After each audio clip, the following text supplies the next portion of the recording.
Maxwell, welcome to my cocktail happy hour or happy cocktail hour or whatever you want to call it. I promised that I'd do another one, and here we are doing it the day after Whiskey Day. So I have a drink with me. We're going to start off with that. I've been drinking mezcal all day. Not all day, but I filmed an episode of a show I do called Belly Up. And so I'm keeping it to mezcal. Oh, the smoky goodness with a lime in it. So welcome in. I hope you're able to join us for a drink. Darren Jones, it's an Abbey Triple. Nice. So when I was a kid, I loved this show called Twilight Zone. I'm sure you've heard of it. And one of my favorite episodes was with Burgess Meredith. He's this bookish, henpecked bank clerk, but he loves reading. He's so excited by all the classics, and he's asking this crabby old woman on the other side, she ever read David Copperfield, and he's trying to explain it to her, and she just takes her money and takes off, and then the boss yells at him, and he's saying, no, but there's Shaw and Shelley and Shakespeare. So you might know the episode, but there's a reason why I'm telling you this story. He goes into the bank vault every day to read his books. That's where he's his happiest. That's his great escape, if you will, is in the bank vault. And it's lunchtime, and he's reading a newspaper. Now, I don't know how he locks himself in there. It doesn't make sense in that way, of course. But the front page of the newspaper is H-bomb capable of total destruction or something like that. Next thing you know, boom, everybody goes all over the place. Hi, Yvonne from Seattle. And he comes out to a post-apocalyptic world because apparently the H-bomb has higher nitrico. Well, yes, I love the Twilight Zone. Do you remember this episode? So he comes out and the world is in shambles. First of all, I don't know how he gets out of the safe, but that's okay. It's a great show. He comes out. He's not affected. Apparently, we're not worrying about radioactivity at this point. I don't know how he's still alive. But still, the point of it is he realizes everything is gone. His wife, his job, all of that. And he's about to put the gun to his head to end it all. And he looks in the distance and he sees a library because he loves nothing more than to read books, right? So he lines up all these books for this month and that month. And he's sitting there. And I think the episode's called Time Enough at Last, because he never has time to do anything. And so now this is everything. Doesn't care apparently about his wife, his job, society, nothing. Everything is just rubble. And I don't mean Barney, although they bombed him back to the Stone Age for sure. So he's sitting on the steps of the library and he's so excited, so happy. He looks down, his glasses fall off. They hit the stone stairs, they shatter. And he says, no, it's not fair. It's not fair. Because there was time now. There was time for him to read all these books. The reason I thought of that, I was thinking, what's the upside to this quarantine that we're in, this lockdown? Because there's so much downside, of course. Thousands of people dead. Our lives just different forever now. The world a different place. Masks and gloves and all this stuff and everything we're doing to try to keep ourselves safe and everybody else safe. And it doesn't matter which side you fall on with that. I hope you'll stay safe and alive, because that's the most important thing. And I want to thank our frontline workers, the heroes, really, who are risking their own lives to keep us alive. It's just wonderful. But the reason I thought of this Twilight Zone episode, there's so many things I wanted to do, and I want to hear from you if that's the same. So many things I've wanted to do, but I don't have time. I just don't. I'm on the go. I'm trying to do this. I'm filming this show. I'm pitching this show. I'm trying to create this other show, whatever it is. I'm traveling the world, no sleep. It's going by in the blink of an eye. And then I get diagnosed with non-Hodgkin's lymphoma, and then I have to go through chemo. Then I get osteomyelitis. I have this, my bone is dying. So I had to I had to drive myself to a hospital every single day to get antibiotics pumped into a PICC line that went right to my heart. It was been a whirlwind. So a whirlwind. So, same with you, I'm sure. But then this happens. And so to find the silver lining is my nature, to try to do that. And so I say to myself, I can take a breath. I can slow down now. Now I have time. No more excuses.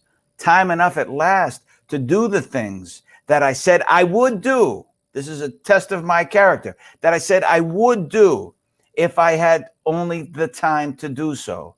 But now there is, because where am I going? I'm not working, really. I'm doing Belly Up, this trivia game show that's on my YouTube channel. Please subscribe if you haven't already. You can play. Also doing a show called The High Road, which is on, it's everywhere. My Facebook, my YouTube channel, The High Road YouTube channel, High Road Facebook. And that is about America's ever-changing perceptions about cannabis, legally, politically, medicinally, societally speaking, all of it. And it's my journey from cancer through chemo and how somebody recommended CBD and helped me. And then I said, there's got to be other people who are getting help from this, especially people who maybe weren't users before. I find that angle very interesting. And I wasn't a user before, but it's helped so many people. So so anyway, I'm doing all these things, and I still really, being in lockdown, still have a lot of time, really, because it's the hustle and bustle. So then I tell myself, was it just my imagination, really, that I didn't have time? Because I was trying to hustle, trying to get things done, being on the road, caught up in the rat race, whatever you want to call it. Because now, once I breathe through it, and I don't mean to sound all zen about it, but once I go back to what I say that I believe in and sometimes forget, go back to living in the moment, I realize I do have time. It's only about priorities. That's it. That's it. So just like that episode where he had time, I hope I don't break my proverbial glasses, but now I have time to do things, and I'm grateful for that, because again, this is the craziest thing of my lifetime, and certainly so sad, and many more people are going to die, of course. So I hope you and your loved ones are staying safe and doing okay. But again, the silver lining, if you can find one, if there is one, is that now I know what's important to me. I have slowed down and reprioritized my life, and that's going to be a good thing coming out the other side. What have you done to adjust? What have you done to try to get through this okay? And one of the things I always do is have a cocktail. Oh, this is nice, this mezcal. I used to do a podcast called I Don't Drink Alone. And as you know, I did Booze Traveler on Travel Channel for 4 years. And never once did I take $1 from any liquor company or any sponsor, because I wanted the show to be true. I wanted it to be real. We weren't going to go to this distillery or this brewery or this country because somebody was paying us. No, never, never. No, I wanted it to be, if I like it, I say I like it. If I don't, I say I don't. So we never did. It wasn't a bought and paid for show. It wasn't a glorified infomercial. It was true. I traveled and I drank and I had all these wonderful experiences with the great people and cultures of the world, but it was not sponsored in that way. I don't know about the commercials. I really didn't. I had nothing to do with that. That was Travel Channel. But when I did the podcast, I was trying this mezcal I got into when I was down in Oaxaca doing Booze Traveler. All kind of wonderful mezcals down there. That's where most of it is made, Oaxaca. And I just love it so much more than tequila. So when I did the podcast, I had a sponsor of mezcal, a mezcal maker called Maxwell, and that's really good. And I have so many bottles of all this liquor from around the world, but Maximo was one of the sponsors of my podcast. The only liquor sponsor I ever took, and it was only my podcast. Wouldn't do it for a TV show, wouldn't do it for Booze Traveler. So that's what I'm drinking now, a nice mezcal by Maximo. Diana Lynn Barhorst, how do you stay so positive? Did you see me have a cocktail? Alcohol helps.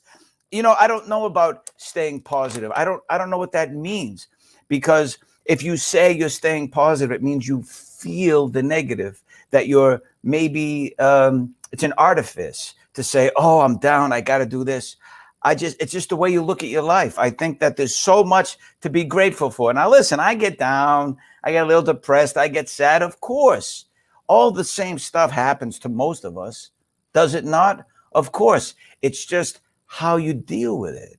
And a long time ago, somehow it was instilled in me to try to find the positive. Not always. Listen, if a loved one dies, you must grieve. But as someone once said, and I do believe this comes from the Buddhists, pain is inevitable, but suffering is an option, right? So when you feel loss, of course you have to, it's the natural grieving process. But I think the only thing we can control is how we look at something. Because in my mind, you know, a lot of people think they have control over things. I think we have less control than we think, but more power than we know.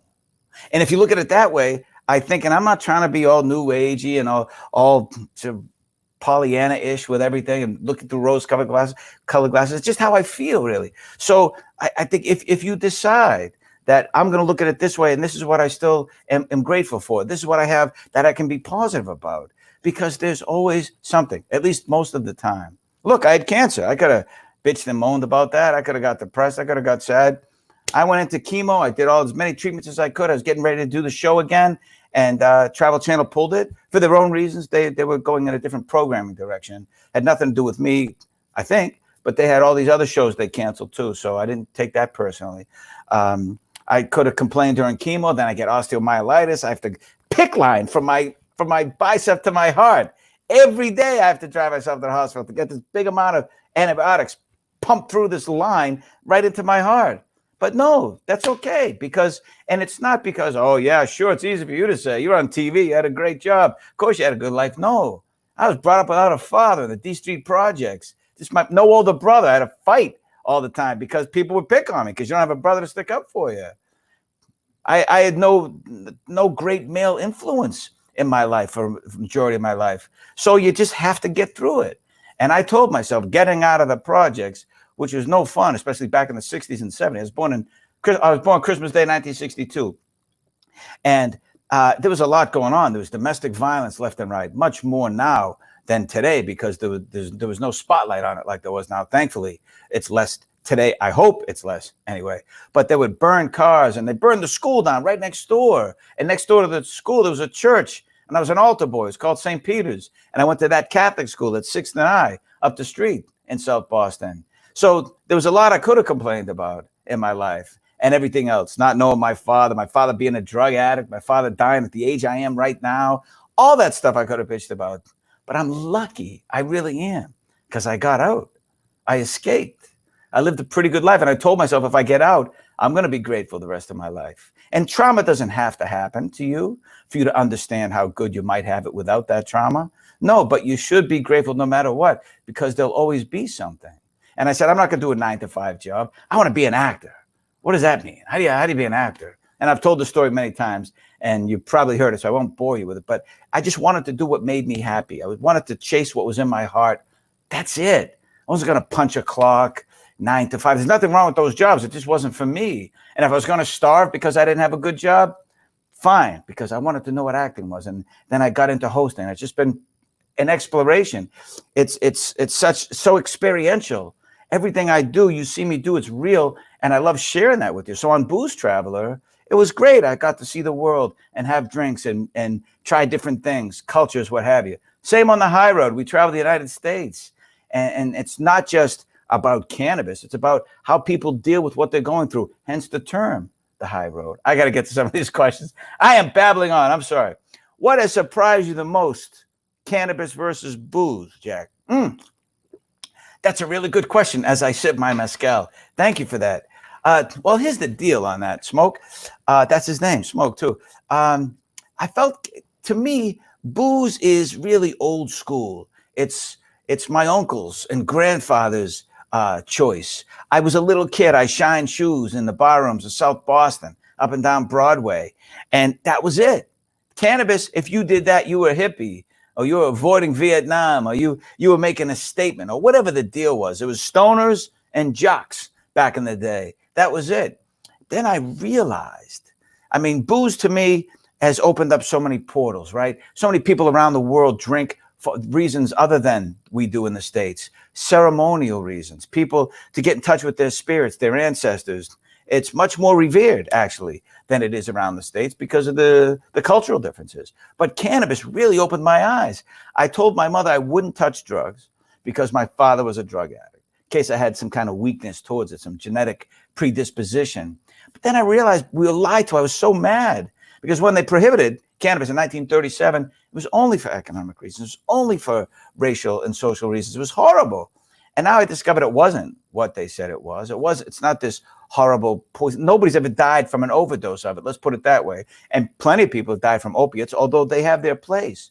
But for me, cannabis, and again, I don't use it recreationally, but when I have inflammation, I can't sleep, or a little anxiety or pain or whatever the deal is, it's been almost just south of magical. I don't want to say it that way because then it seems like a unicorn. It seems like a double rainbow. It's not that. It's science. It's medicine. So for me, I still like to have a drink because it reminds me of the show and all these wonderful places I've gone and the people I've been with and shared food and time and good times with.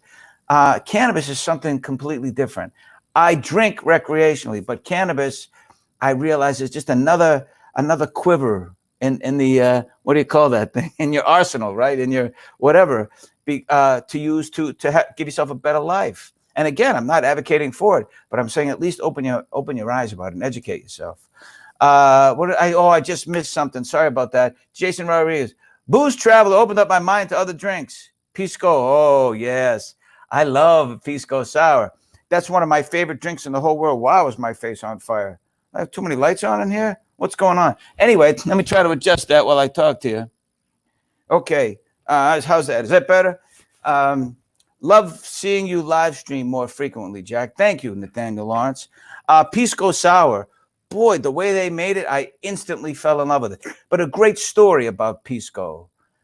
Chile and Peru both claimed that they invented it or created it. And I went to a distillery in Peru where it's the oldest in the Americas, oldest distillery in the Americas, North, South, Central America, everything. And so that's why they say, no, it was us. We were doing Pisco here. If you know what Pisco is, it's clear brandy, basically, for lack of a better phrase. And then Pisco Sour is a cocktail made with that. But they fought and fought and fought. I don't think they physically had war over it, although maybe. So then Peru did something sneaky. The first Saturday of every February is National Pisco Sour Day. So I guess now they're okay about it all, and they both claim it. But who cares? As long as we have it, it's really great stuff.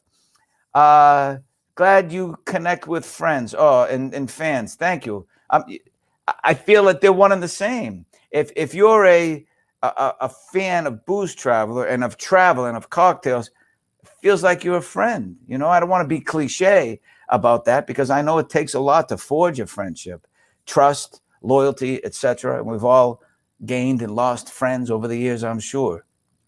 But we have this thing in common. So that gives us a bond right away.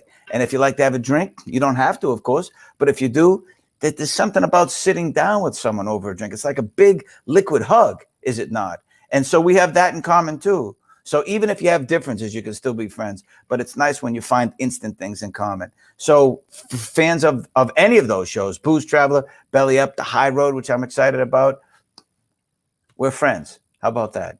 Cheers to you. Tracy Russo says, or asks, did you have the idea for the show or was it brought to you? Oh, that's a really great question. Actually, a couple of people that I met at a really wonderful people. I'll introduce them to you slowly over the next couple of weeks and months and how they're part of the show and all of that. But it was a combination of things. I think we both had this wonderful idea. They knew me from Booze Traveler. I instantly connected with them as friends. And someone told me a long time ago, an old wise man said, I was a little kid and they used to call me Jackie then. He said, Jackie, if you have a choice, work with your friends because your life will be so much more enriched if you can do that. And you don't know, you're not always can do. You can make friends at work, of course, but you can't always say I'm only going to work with friends. Well, in this case, these two wonderful people, they're friends, and we're doing this project together. And I'll open up more about that later. And it's all to do with the high road. Next question. I feel like a fool because I don't know the difference between tequila and mezcal, but tequila makes me hurl, so I avoid it. Vicky Brogan. All right. Well, I would say then also avoid mezcal because it's not. It's don't feel bad. I don't know the difference either, says Shelley Lloyd. Yeah, don't feel bad about it. But if tequila makes you throw up, it's because you've had too much. If you took a sip, let's say a micro sip, that wouldn't make you throw up, right? It's probably because you had too much. And it's very similar. You might call them cousins. Tequila is made only from blue agave and can only come from one of the 5 regions in Mexico that license it, including tequila. Mezcal can be made from any of the agave, a combination of all of the agaves. Doesn't have to be 100% blue agave. It's made differently. It's more, to me, artisanal. It's smoky. The way they smoke the pinas, it's richer that way, like a peaty scotch in some ways. And to me, it's just a better liquor. I'll never get a tequila sponsor now, but that's okay. I like mezcal, and I'm honest with you always about that. Drink better tequila, says it. Nietzsche. Yes, drink better tequila. You could do that. I know she has a really good. I need a good tequila. It's smoother. Well, there's a good one called Savaje. I think it's spelled Savaje, means savage. That's a really good tequila. Maybe we'll get in touch with them and we'll have them on the show at some point. This show, which is, I don't know what it's called, Jack's Place Happy Hour, Cocktail Hour. I have no idea. My son is frontline working in the grocery store. Okay, my son is working on the front line in the grocery store. Cheers to Ethan, says Joe Schoolfield. Yes, cheers to Ethan, in a grocery store, no less.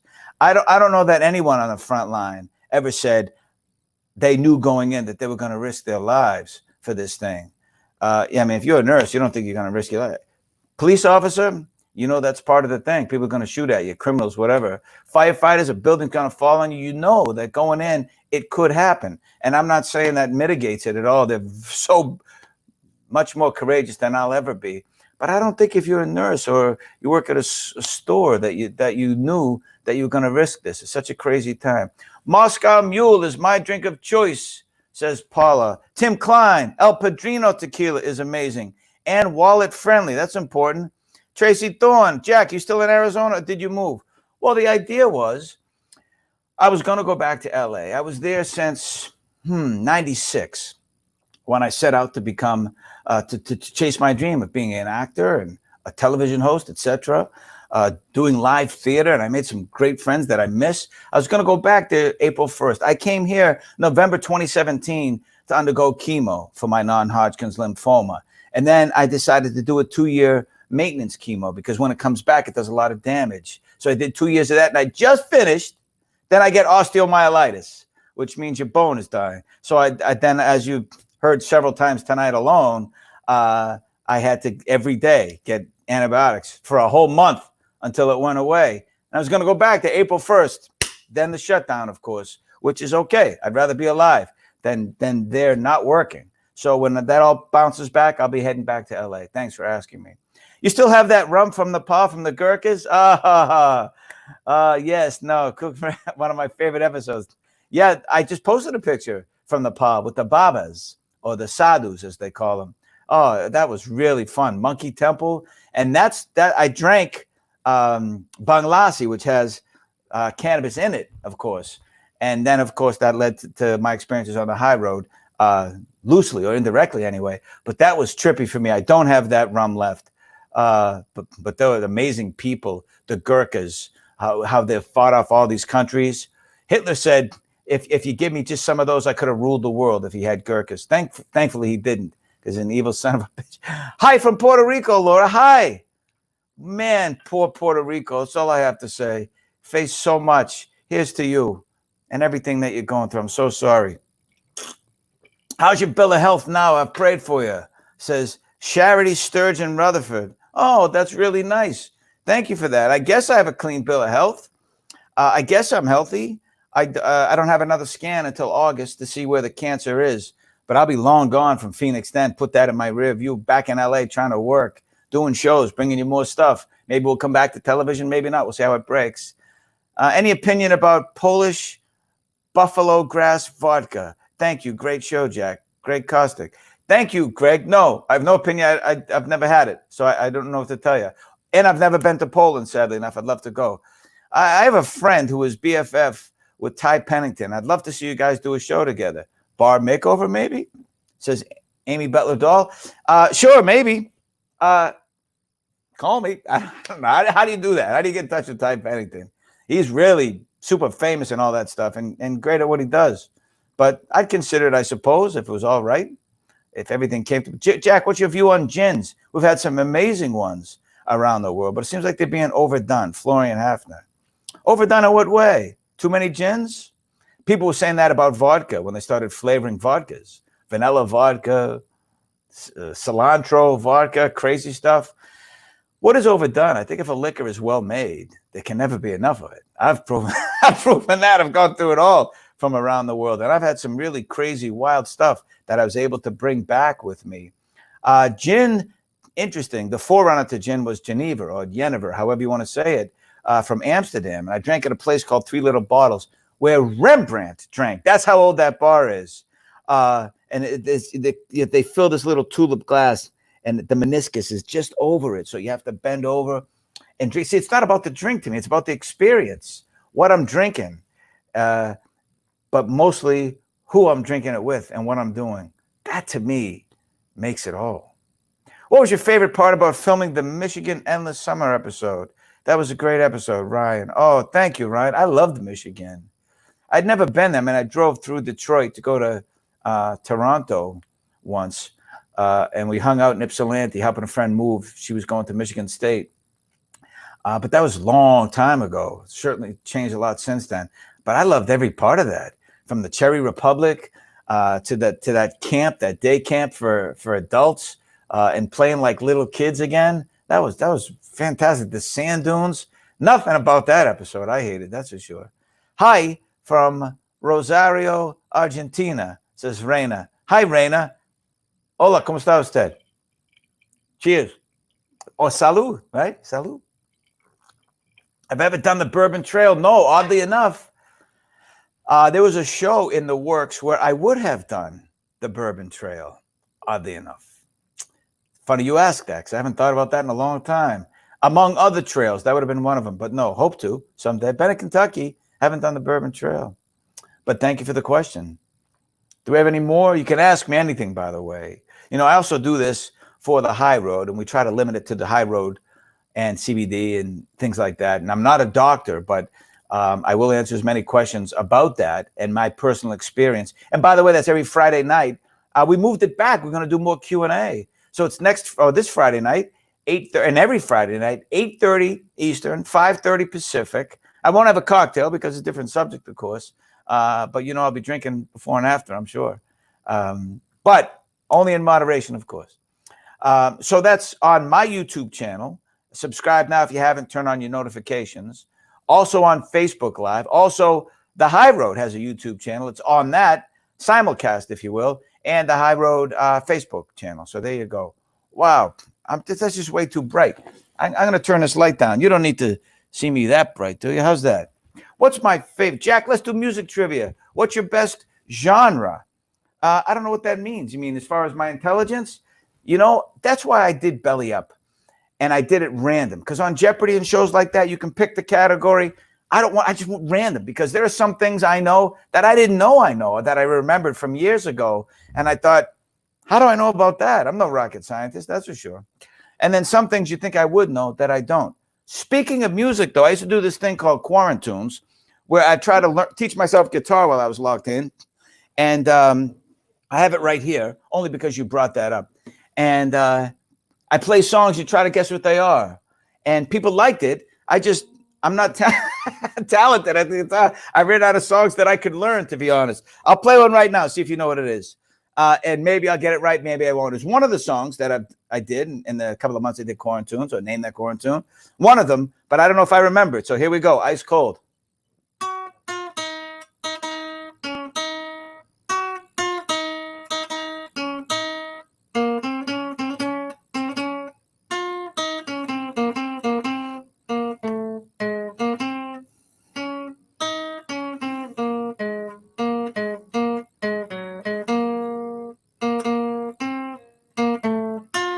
You know that one?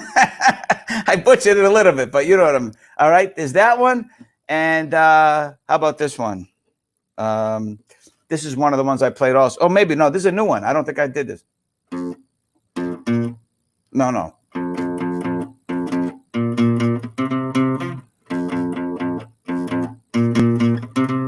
I should preface this. I don't play guitar, so I play it like a true rookie or amateur.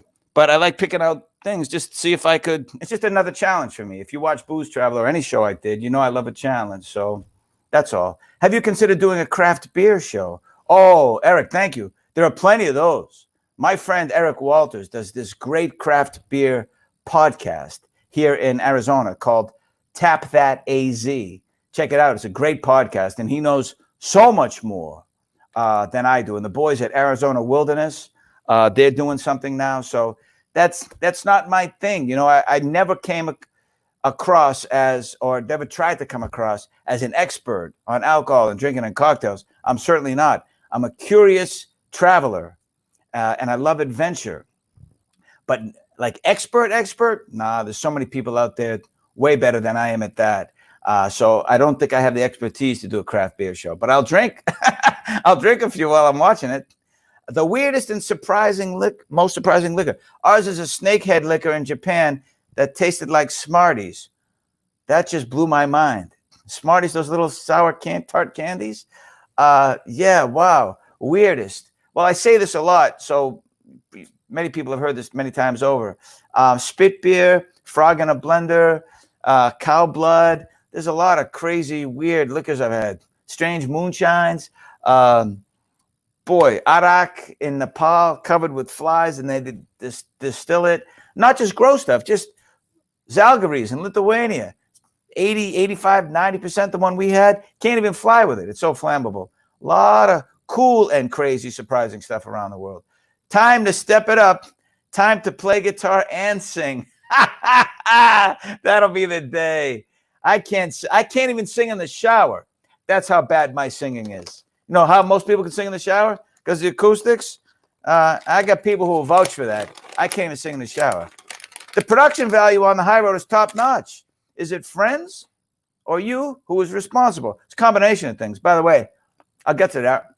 I like having a little dark chocolate with my mezcal. It's a nice mix. Oh, that's so good. That all came together, really. The production itself is a production company called Wrigley Media out of Lexington, Kentucky. And they were great with all the work they did. And, of course, it's a collaboration, or it should be, you know, like whenever you're doing anything like this. We had some people that I told you about earlier that got behind the show.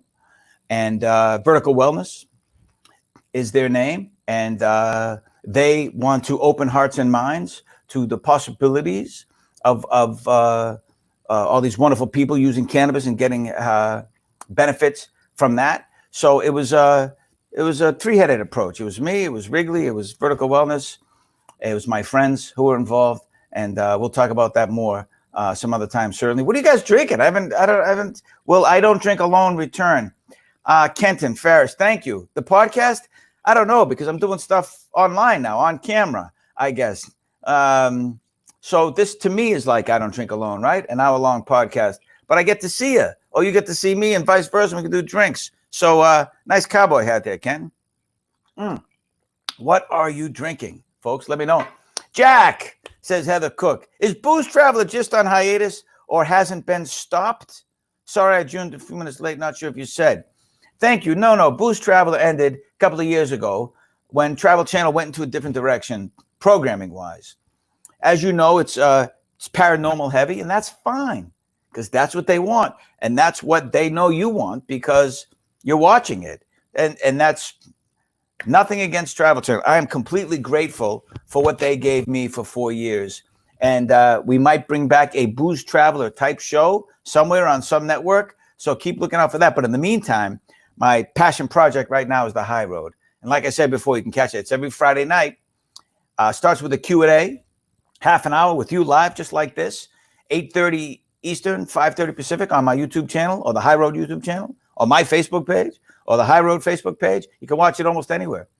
And I'll be doing that for the foreseeable future. Little bit. So it's a Q&A, then the show itself, a little mini segment from the show, because for YouTube, we want to keep it to a certain length. So the Q&A goes before that, then the show, 4, 5, 6, 7, 8 minutes long, something like that. And then an interview after the show with one of the guests or someone at least that can give relevant information and more backup to the show that you saw, more information, because there's so much about it. We want to be informative, but also educational, entertaining, all of it. And I really love it. It's a really a project that I'm so passionate about. So I hope you'll tune into that as well.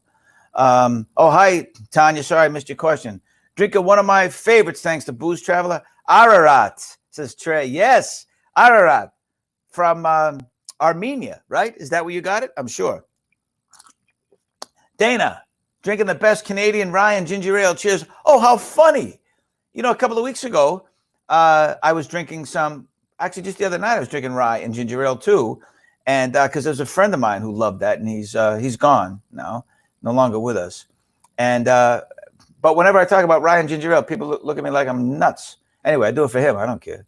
Blackberry moonshine, Greg. Oh, there. Wow. Blackberry moonshine. So we had that in Armenia, some blackberry moonshine. That was pretty good too. That drinking Sicilian Russo from Gambino Inn. Greg Kostick, you were there earlier, Greg. You asked another question. I think you're half in the bag. Half in the bag. Glenda Worley with some Italian wine. By the way, what do you think of Sunday? You like Sunday to have a drink with me every week? Now, you don't have to commit to it, of course. You know, we get to know each other a little better, see how it goes before you make that kind of commitment. Is it a good night to do that, though? I don't want it during the week because I know a lot of people still working on this and that. Zambuca, says Jeff Bellino. Yeah. So many things taste like Zambuca around the world, too, with that anisette kind of flavor. Jameson and a cup of coffee. Well, it's kind of late. Where are you? Are you in a different... Are you in somewhere where it's so much earlier? I'm not going to be able to sleep tonight. A little Modelo, sure. Jose, good stuff. Well, mezcal is fantastic. Got the high road in the calendar with a reminder. Thank you, Darcy. Best bar you've been to in L.A.? Just too many of them, and they change all the time. I like this place called Break Room 86 because it's a speakeasy, and I love anybody who can. It's run by the Houston brothers, if you know them. I love anyone that can add some creativity to an old school way of doing things. So there's drinks, there's cocktails. But if you can make it much more interesting, because it's all about the ambiance and the atmosphere, right? And it's this great place. Check it out. I won't tell you anything about it. Just check it out. Break Room 86 in LA, in Koreatown. And it's really fantastic. You love it. You can't not love it. Like when I went to Momix in Athens, Greece. Excuse me. Time for some more chocolate. They're just the molecular mixology. They're just fantastic what they're doing. They're so interesting. It's like a show. Really good stuff. Oh, this is a long one here. Nova Scotia, Canada has vineyards, several microbreweries, and a whiskey distillery. Cannabis is legal too. We love to teach new travelers about our beautiful province. Put us on your list to visit, please. Go Red Sox. Leanne Boudreau. Well, okay. You had me at Go Red Sox. Yes. I'd love to see Nova Scotia. I've never been. What else can we do there? Can you set it up? If I come, will you show me around? That's what I'm asking. I got some friends who'd like to go. Would you ever try something out of the ordinary? Like a ghost investigator show? If so, I'd love to join you. A ghost investigator show. I think there's enough of those, aren't there? Enough people? Unless, well, put it this way. I'm into these kind of spirits. However, if we could mix the two, spirits and spirits or something like that, maybe. I don't want to cast aspersions on all those ghost shows or people who believe in ghosts and all of that stuff.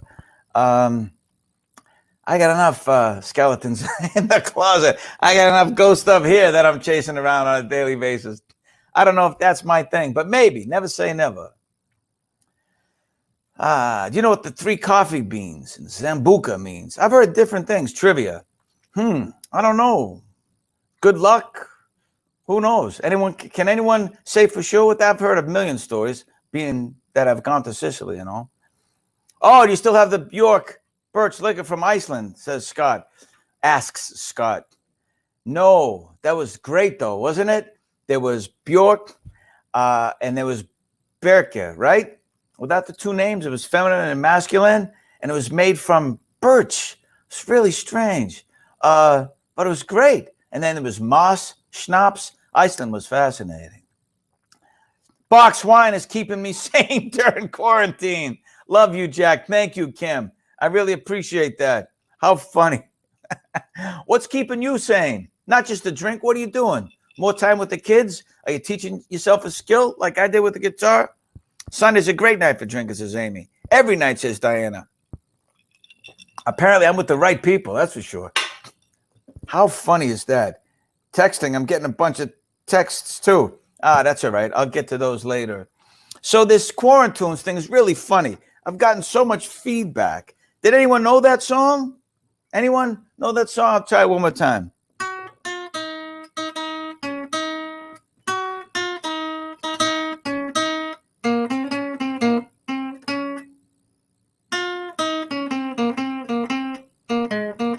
Anyway, if you know it, you know it. If you don't, you don't. How about this one?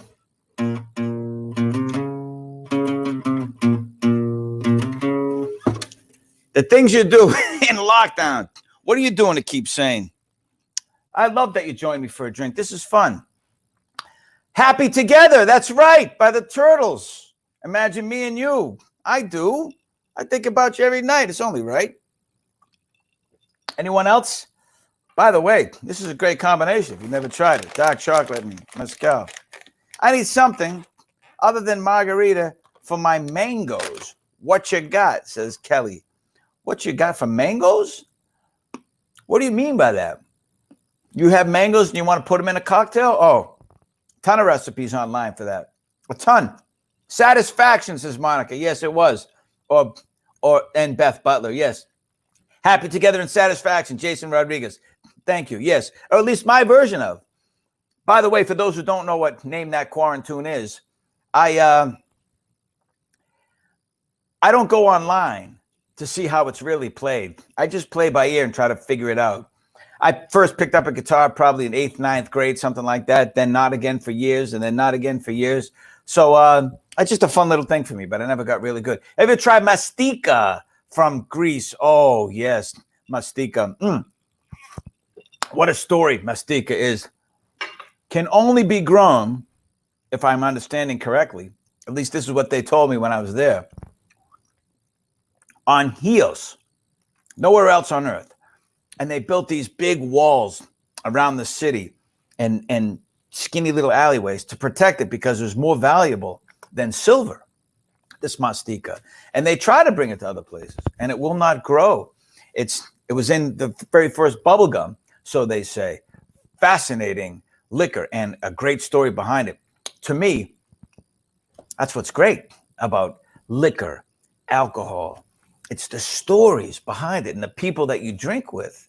Very rarely would I drink alone at home. I want to be with friends. I want to share stories that become memories later on, or go to fascinating places. One of the things I like to do, for those who know, when I lived in LA, I would take a beach chair, bring it out to the water in Santa Monica or Malibu, or at least to the sand, put it down with a friend or a girlfriend or whoever I was with at the time, just have a bottle of wine and just sit there as the sun goes down and disappears into the horizon. The warm sun, or what's left of it, on my face, and I could hear the waves and just to smell the salty sea air. And then as it gets a little chilly, as the sun's completely gone, you just listen to the waves as it gets dark. I love that. So it's not just about drinking the wine, it's about the whole experience. 3 beans means Father, Son, Holy Ghost if you're Catholic. Yes, that's one of the rumors I heard. I also had to do it has to do with a crime. So we'll see. Sunday night's great night, says Brian. Thoughts on bourbon, neat or rocks?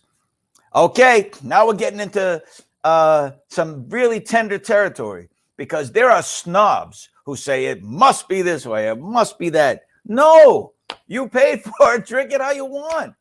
Water, a couple of drops, release, like in Scotch, in Scotland. I had a guy who was making it. In 30 years, he's making this stuff. And he'd go to bar rooms and hear these people pontificate. Oh, it smells like dry, dead cherries with hints of wet leather. Get out of here, he says. None of that's in there. I make this stuff. He worked at McAllen. Bob, great guy. So it's how you like it. A couple of drops of water, releases the notes on the rocks. If you like it neat, it's up to you. There's no right way to drink it. The way you want to drink it is the right way. Who cares what everyone else says? How many episodes of The High Road planned? Oh, that's a good question. Right now, it's every Friday night. I'm going to say we got to be at least 20 weeks, at least, maybe more. And then maybe we'll film more and turn them around quickly for you. So you're going to learn everything, or at least everything that I learned about it. There's so much more to learn. But how we were lied to about it, really. It should never have been what it became. And like from the political angle and how from grassroots efforts for people who are suffering.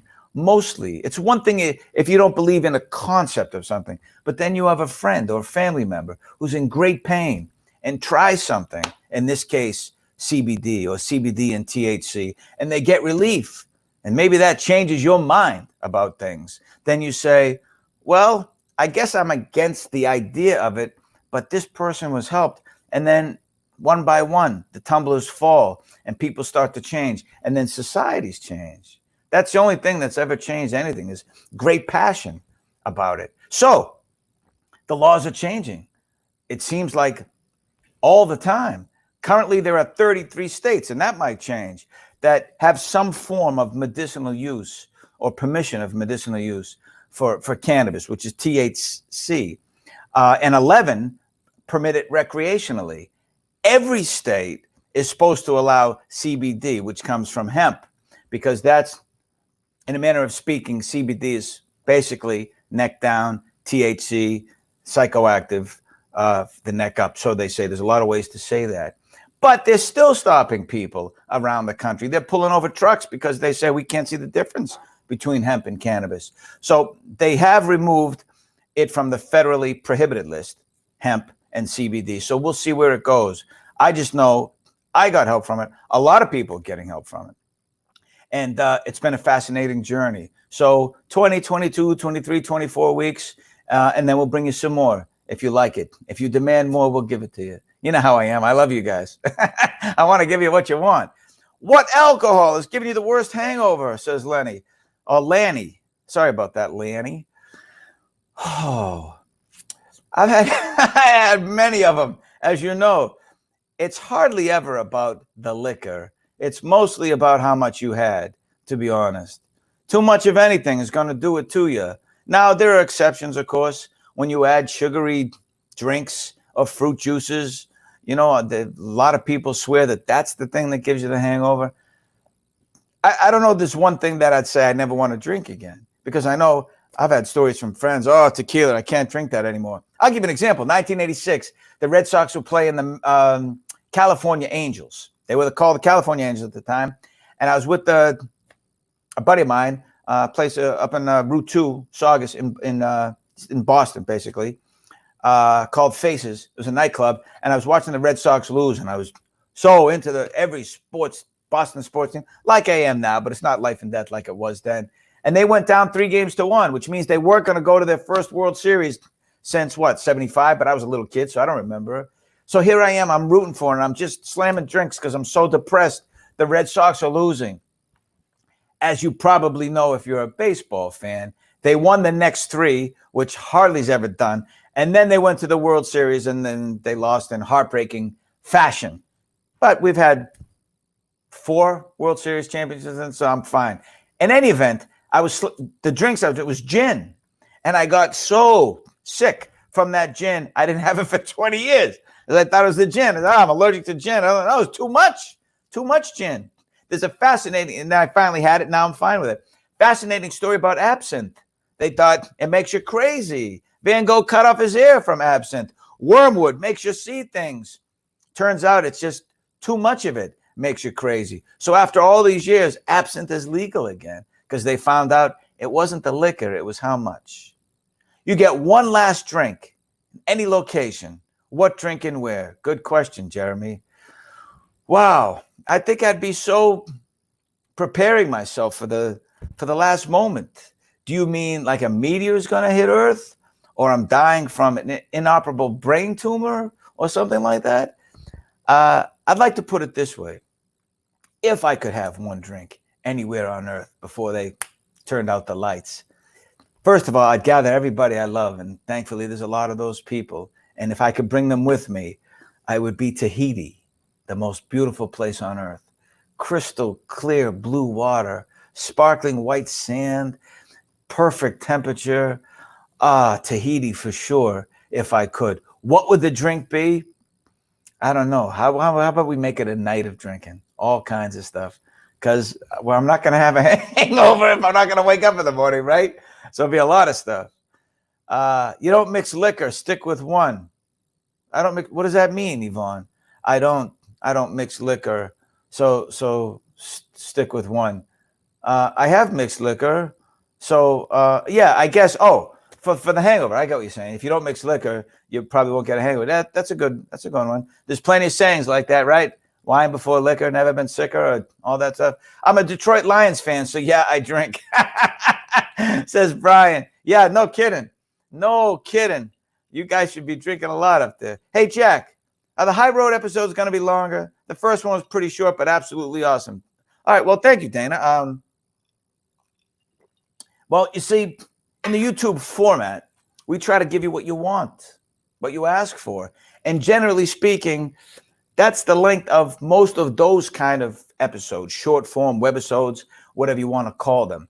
But because I want to be with you longer, I decided, well, we'll do a Q&A. And I started out 15 minutes. Last Friday was the first episode. Now it's going to be half an hour because I can't get to all the questions in time. And I want to talk to you. So then we have the episode, 3, 4, 5, 6, 7, 8 minutes, somewhere in there, depending on where I am and who I'm with at the time. And then afterwards, an interview. So still, it'll be about maybe an hour of content or just under. How does that sound? Does that sound better? But yes, you can watch all the episodes. You can string them together yourself because they'll all be on YouTube. But we decided to do this for many reasons. So I hope that you'll stay with us. But you can jump on the Q&A and ask me anything about it as well, including next week's Q&A about last week's episode, if that's what you want. Did you have to do an iron transfusion during your treatments? I had one. I almost died. Oh, I'm so sorry, Brandy Jasper Jones. Love to you. I use CBD for anxiety. Well, I'm glad you do, only if it works for you, of course. What's that crazy flashing light? What is that? Looks like there's a flashing light going on. Let me try to fix that. No, I never had. How's that? Is that any better? I never had to. That's weird. It's like flashing. I never did an iron transfusion. I did chemo alone, no radiation. But I'm glad you're feeling better. And I'm sorry about. Yeah, I don't know. I don't know anything about iron transfusion, but I'm sorry it almost killed you. And I'm glad you're still with us. And I have that piece of chocolate in your honor. Way to get through it. You save any of that magic glacier ice? Oh yeah, that was crazy, right? Down in what was that? Chile? Great Glacier. I had ice that was 10,000 years old. Of course, I couldn't save it. I'm going to stop that from melting. I'd have to put it in ice, and then that melts. Who knows, right? But that's saying or something like that. You doing any more belly ups? Yeah, there'll be another one coming this week. We have a handful of those left. Trivia game show where we have drinks as well. That's kind of fun if you like trivia, but we have fun with it. I play around with the contestants, and I have a drink with them. Some of them you can see have been drinking. Some are afraid to drink because they're so competitive and they want to get the questions right. Now, this is an interesting question. Dana Hafner, which 3 people in history would you love to drink with?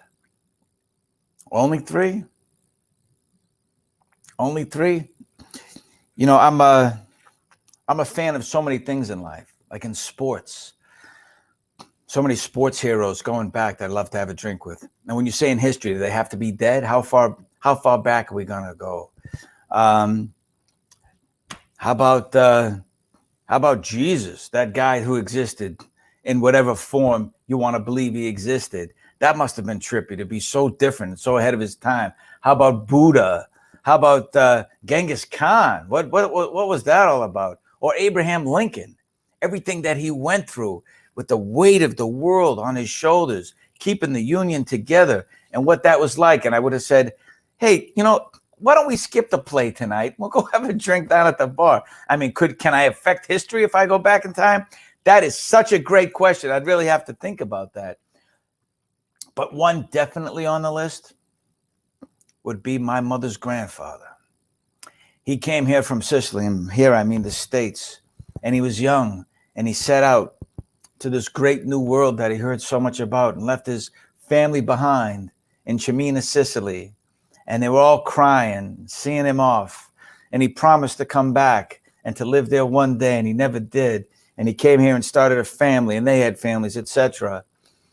And I got to bring my mother back to Sicily during the Sicily episode of Booze Traveler. You don't see her in the show because it's not about her, but she was there, and she met that family that they promised that they would stay in touch with us, and they have ever since. But so many tears shed, so many hearts healed because they said they missed us so much. I never met them, but it wasn't us they missed personally. It was their family. They felt that they lost an arm, they said, when my mother's grandfather went to the States. And there was all these great stories of what we're doing. And I didn't know this because I knew they existed, but I didn't know how to find them till we did the show.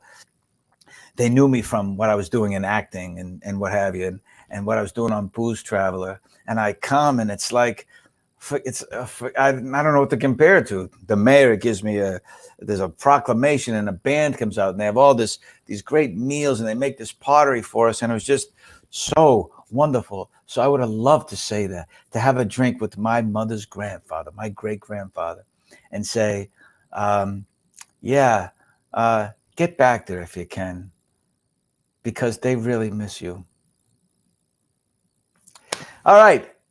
Should that wrap it up? How do we end on that? Has it been an hour? I promised an hour, and it's right there. Oh, well, listen, thank you so much for joining me, guys and girls from around the world. Yeah, by the way, I know that some of you, I see this, a lot of the comments, you check in from around the world. That's really nice, because I know it's crazy hours around the world right now. But thank you for joining me. As I've said before, doing Booze Traveler was the time of my life.